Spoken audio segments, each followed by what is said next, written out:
Ya, Assalamualaikum warahmatullahi wabarakatuh. Perkenalkan, nama saya Hamdan Muhaimin Sukti dari Universitas Wahid Hasyim Semarang, Fakultas Farmasi S1. Di sini saya akan menjelaskan bagaimana saya mengerjakan tugas PES Statistika P4, yaitu yang membahas uji T berpasangan dan uji T tidak berpasangan. Ya, saya mengerjakan praktikum statistika P4 ini menggunakan aplikasi SPSS yang berseri 20. Di sini kita ada data view dan data variable view. Kita menuju ke data variable view-nya dulu. Di sini kita ketik sebelum dan yang kedua kita ketik sesudah. Di sini kita desimalnya 2. Yang kedua itu labelnya kita ketik pH emulsi mula-mula dan yang kedua pH emulsi pemanasan.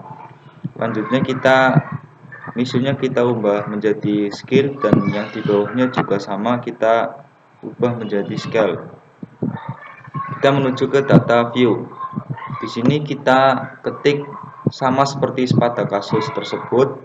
Di sini kita akan mencari rata-ratanya, yaitu kita ketik analis, deskriptif statistik, dan klik ini frequencies. Kita pindah pH emulsi mula-mula ke variabelnya dan pH emulsi pemanasan juga pindah kepada variabel. Kita ketik statistik. Di sini kita ketik min. Karena kita mencari rata-rata, pada ini kita centang minnya dan kita continue, klik OK. Nah, di sini kita melihat hasil dari rata-rata tersebut pada pH emulsi mula-mula 4,5375 dan pH emulsi pemanasan 3,9725. Selanjutnya kita akan menguji uji normalitas distribusi. Kita menuju ke data variable view. Sama seperti tadi, yang pertama kita klik ini diketik sebelum dan yang kedua kita klik sesudah. Dan labelnya itu pH emulsi mula-mula dan yang kedua pH emulsi pemanasan. Ketika sudah sama seperti tadi, kita menuju ke data view. Cara untuk menguji normalitas distribusi dengan metode Shapiro-Wilk, kita klik analis, klik deskriptif statistik, dan kita klik explore. Di sini kita pindahkan pH emulsi mula-mula kepada dependent list, pH emulsi pemanasan juga. Kita klik plots, kita klik none, klik normality plots with test, kita continue, lalu kita OK.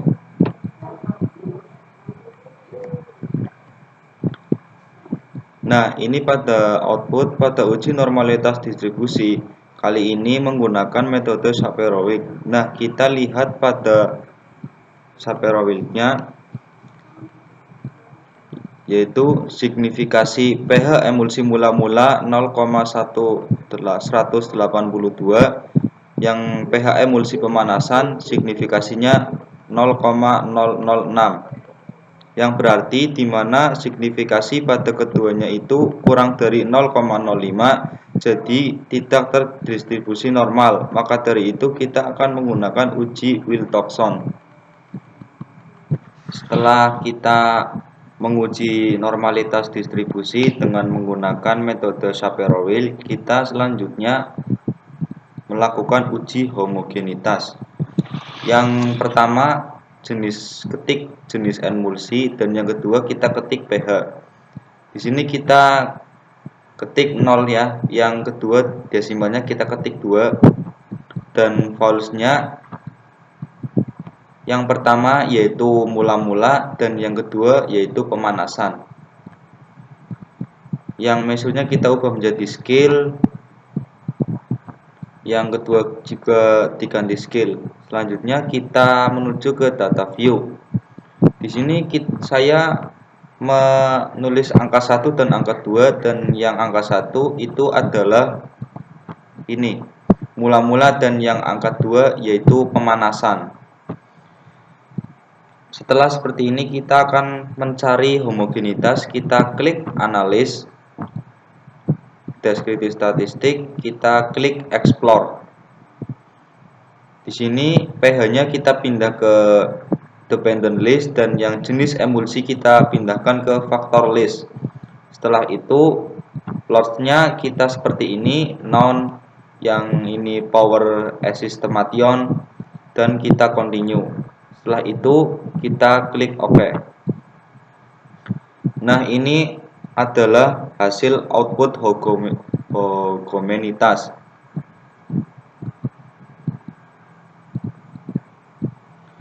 Nah, ini adalah output hasil dari homogenitas, dan di sini kita signifikasi kurang dari 0,05, jadi tidak terdefinisi, tidak terdistribusi, maaf. Selanjutnya kita uji Wilcoxon, dikarenakan nilai signifikasinya kurang dari 0,05, berarti itu tidak terdistribusi normal. Selanjutnya yang baris pertama kita klik mula-mula, dan yang kedua klik pemanasan. Di sini desimalnya 22, dan labelnya kita ketik pH emulsi mula-mula, dan yang kedua kita ketik pH emulsi pemanasan. Di sini mesurnya kita ganti skill, diganti skill semua. Setelah sudah kita menuju ke data view. Untuk di sini saya sudah meneliti semuanya, ini sudah benar semua.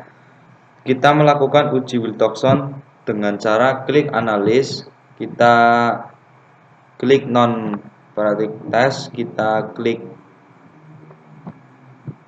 dan kita klik relate simples. Di sini kita pH emulsi pindahkan yang pertama, dan yang pH emulsi pemanasan kita pindahkan ke variabel yang kedua. Setelah itu kita centang Wilcoxon dan kita klik OK.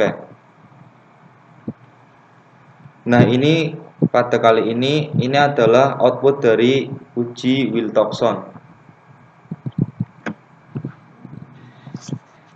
Kesimpulannya yaitu ada perbedaan di sini, nilai signifikasi itu di sini adalah 0,002, yaitu kurang dari 0,05, dan dapat dikatakan bahwa emulsi tersebut menggunakan emulsi kadar 10%. Dilakukannya pengukuran pH. Ya, selanjutnya kita akan melakukan uji normalitas.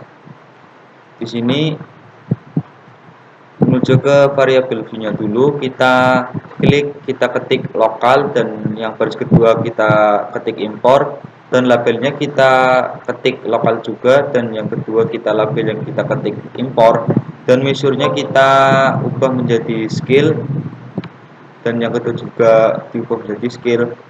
Selanjutnya kita menuju ke data view. Data view tersebut saya sudah menuliskannya, saya sudah meneliti dengan benar. Selanjutnya kita akan mencari normalitas dengan cara kita klik analis, deskriptif statistik, dan explore. Di sini lokalnya kita ubah kadar scarin, lokalnya kita pindah ke dependent list, importnya juga kita pindahkan ke dependent list. Di sini kita displaynya itu kita klik plots, lalu kita klik OK.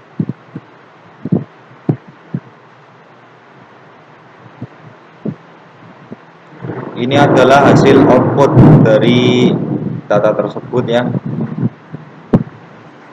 Kita akan menguji homogenitas. Yang pertama yaitu kita ketik merek, dan baris kedua kita ketik kadar, labelnya kita ketik merek minuman, dan yang kedua kita ketik kadar sakarin. Dan jangan lupa kita measure-nya kita itu menjadi skill, dan yang baris kedua kita ubah menjadi skill. Dan untuk desimalnya yang baris pertama itu 0, dan untuk kadar sakarin kita ketik 2. Dan menuju ke data view. Untuk mencari uji homogenitas, kita klik analis deskripsi statistik dan kita klik explore. Di sini kadar sakarin kita masukkan ke dependent list dan merek minuman kita masukkan ke factor list. Untuk plotnya seperti ini, kita klik none dan yang speed base level yaitu kita klik power estimation, kita continue terus oke. Dan ini adalah hasil output dari uji normalitas homogen seperti ini ya. Ya, langsung saja kita melakukan uji main with me karena signifikasi dari hasil uji normalitas dan homogenitas itu kurang dari 0,5, yaitu tidak terdistribusi normal. Ya, langsung saja kita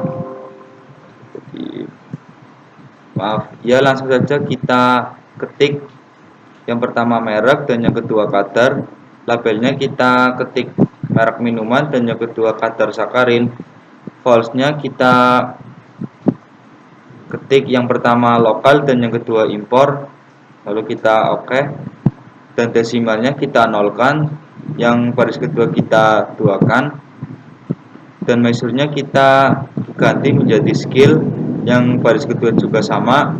Selanjutnya kita menuju ke data variable view. Untuk mencari main with me, kita klik analis non parametric test, klik langsung ke independent samples. Merek minuman kita taruh di grouping variable dan kadar sakarin kita pindahkan ke variable list. Untuk event seperti ini, continue dan kita centang main with you. Untuk grup kita yang pertama grup 1 dan grup 2 kita klik grup 2. Kita klik continue dan kita klik OK. Di sini kita sudah mendapatkan output dari main with test. Menurutnya kita sudah seperti ini. Ya, terima kasih.